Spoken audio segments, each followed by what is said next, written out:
Supreme কোর্টে বিচারপতিদের নিয়োগের যোগ্যতাকে যদি আমরা সংক্ষেপে জানি, তাহলে সুপ্রিম কোর্টে বিচারপতি পদে নিযুক্ত হওয়ার জন্য কতগুলি যোগ্যতা থাকা প্রয়োজন। যেমন বিচারপতি প্রার্থীকে ভারতের নাগরিক হতে হবে, কোনো হাইকোর্ট বা একাধিক হাইকোর্টে বিচারপতি হিসেবে 5 বছরে কাজ করার অভিজ্ঞতা থাকতে হবে, অথবা 10 বছর ধরে এক বা একাধিক হাইকোর্টে অ্যাডভোকেট হিসেবে কাজ করার অভিজ্ঞতা থাকতে হবে, অথবা রাষ্ট্রপতির মতানুসারে তাকে একজন বিশিষ্ট আইনজ্ঞ হতে হবে। সুপ্রিম কোর্টের প্রবীণতম বিচারপতিকে প্রধান বিচারপতি করা হয়।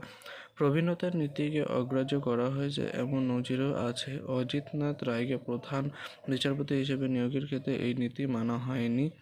এসএইচ বেগের নিয়োগের ক্ষেত্রেও প্রবীণতার নীতি মানা হয়নি। বর্তমান ভারতের জুরি সাহায্যে বিচার ব্যবস্থা নেই।